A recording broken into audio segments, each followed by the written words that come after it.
Olá família, que bom que você está aqui de novo nesse domingo pela manhã e eu quero te dizer que Deus tem uma palavra para você, tá certo? Não vou me alongar muito nesse vídeo, até porque como eu falei, hoje eu estou num lugar diferente, não sei se vocês estão vendo aqui, depois eu vou mostrar onde eu estou aqui, mas eu estou num lugar diferente e realmente eu não posso me demorar muito nesse lugar, mas não vou deixar de publicar o vídeo hoje e quero confirmar para você que Deus tem uma palavra para você, quero te desafiar a ficar até o final desse vídeo, sabe? Porque Deus quer compartilhar uma palavra no teu coração.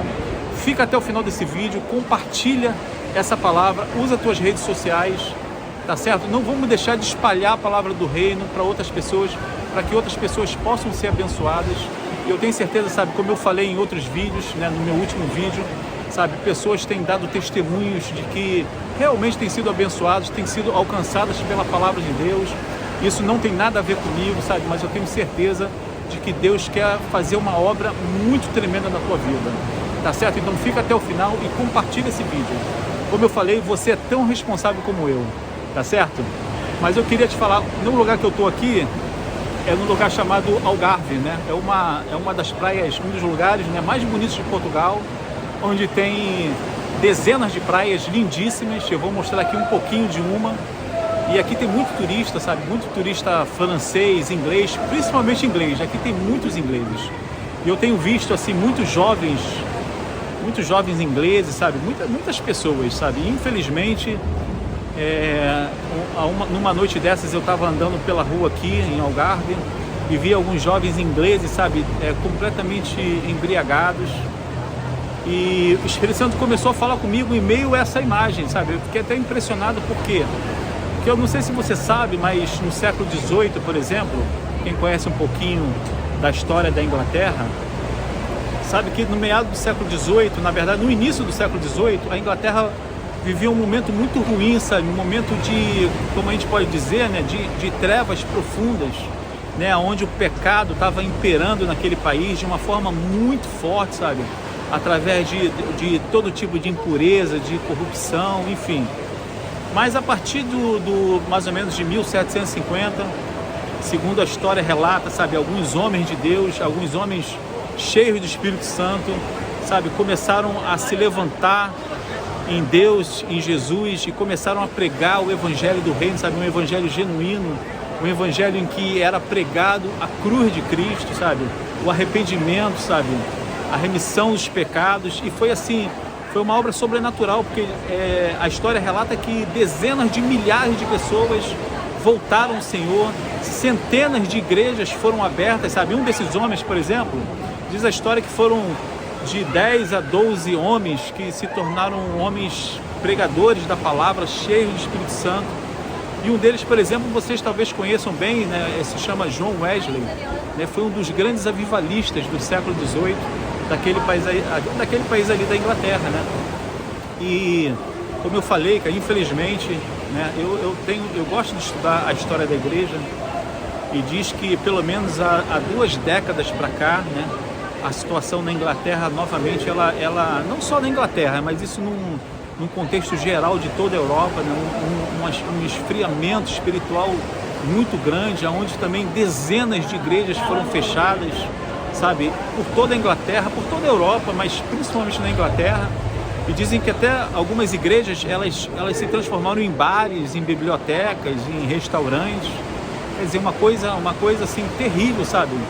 E eu olhando a imagem desses jovens, eu fiquei triste, porque quantas pessoas, sabe, vieram de uma geração em que experimentaram esse avivamento, sabe?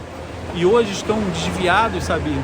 E não só isso, sabe, o Espírito Santo, ele falou comigo relacionado justamente a isso. Quantas pessoas hoje já experimentaram, sabe, já conheceram o Evangelho, têm ciência, assim, sabe, de quem é Jesus, e hoje, infelizmente, estão longe do caminho do Senhor.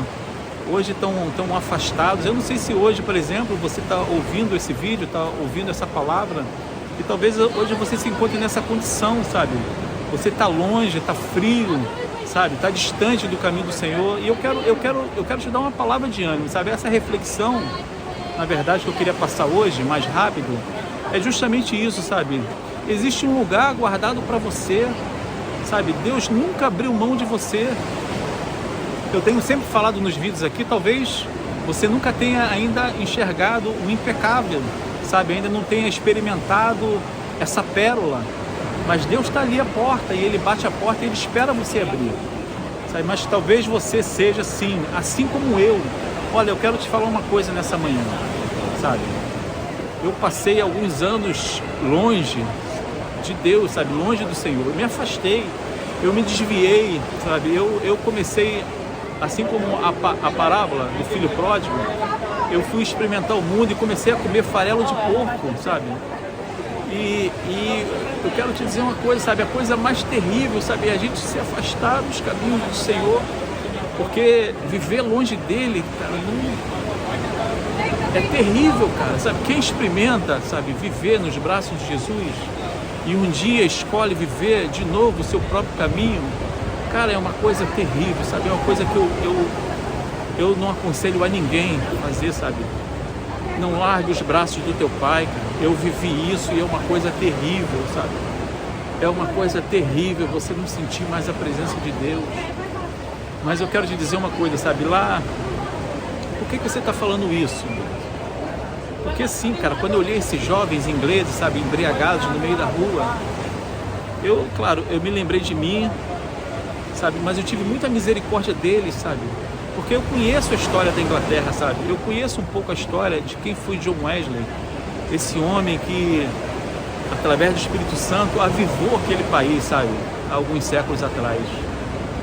Mas, como eu falei, sabe? Dezenas de igrejas hoje estão fechadas porque as pessoas, o amor de muitos se esfriou já naquele país. E eu quero te dar uma palavra, sabe? Lá em Lucas, capítulo 15, é interessante que nesse capítulo é falado sobre 3 parábolas, mas as 3 parábolas, elas falam do mesmo assunto, sabe? Se você ler lá, por exemplo, primeiro ele fala da parábola da ovelha perdida, né? Daquela ovelha que estava perdida e o pastor ele largou as outras ovelhas e foi atrás dessa ovelha. E diz que quando o pastor encontrou essa ovelha que estava perdida, colocou nos seus lombos, né? E carregou, e diz que ele se alegrou muito porque foi algo que estava perdido, sabe? E foi achado, sabe? Então isso é tremendo. E se você continuar lendo o capítulo de Lucas 15, a segunda parábola fala da dracma perdida. Diz que uma mulher, ela perdeu a dracma e diz que ela acendeu a luz, né, a candeia, e procurou, e diz que depois de algum tempo ela achou, e diz que chamou as suas amigas e deu uma festa porque achou a dracma que havia perdido. Na verdade, fala da mesma coisa, sabe? E por último, desse capítulo 15 de Lucas, fala justamente sobre a passagem do filho pródigo, sabe? E talvez você conheça, sabe? Que foi um rapaz que eram 2 irmãos e um desses irmãos ele chegou para o pai e pediu, né, a sua parte na herança, e o pai, claro, com muita tristeza deu. E diz que esse jovem ele foi para o mundo, ele gastou toda a sua riqueza e depois ele já não tinha mais não tinha mais recursos, né? E ele foi trabalhar cuidando de porcos e na verdade chegou o momento em que ele estava com fome, passando necessidade, e ele se lembrou da casa do pai, sabe? E ele, claro, quem conhece a história, é uma história linda, porque diz que ele voltou para a casa do pai e diz que ele reconheceu que ele errou, sabe? E ele procurou o pai dele e disse: pai, pequei contra Deus e contra o Senhor, sabe? Já falou assim: ó, não sou considerado ser chamado teu filho, né? Mas me tem aqui principalmente como servo. E foi assim, cara. E o pai recebeu, e a coisa mais linda dessa história é que diz que o pai, na verdade, ele já estava à espera do filho, sabe? Diz que ele saiu ao encontro do filho e abraçou o filho e colocou um anel no dedo do filho, colocou sandálias, matou um bezerro e fez uma grande festa, porque é assim que Deus faz conosco, sabe? Deus está sempre à nossa espera, sabe? E se você está longe dos caminhos de Deus, eu quero te dizer uma coisa: Deus está à tua espera, Ele está à espera do teu retorno, porque Ele quer celebrar junto com você, tá certo, querido? Então eu queria só deixar essa reflexão nesse dia, sabe? Deus, Ele te ama muito, assim como Ele me ama muito. Ele é o nosso Pai, Ele não quer nos ver longe, sabe? Você que está longe dos caminhos do Senhor, Hoje é dia, sabe, de você reconsiderar e de você voltar para a casa do Pai. Sabe por quê? Porque Ele está à tua espera. Ele te aguarda com os braços abertos. Tá bom? Então, eu quero mostrar para vocês aqui onde eu estou. Olha só. Olha que espetáculo. Eu estou dentro de uma gruta,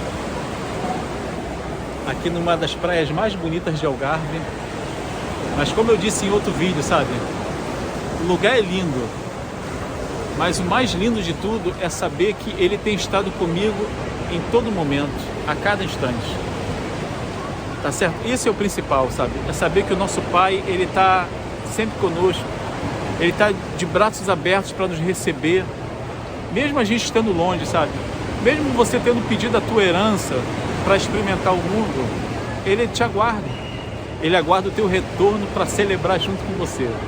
Tá bom? Então eu quero deixar um beijo no teu coração e dizer que Jesus te ama, que você tenha uma semana abençoada. Quarta-feira nós vamos estar juntos de novo em nome de Jesus.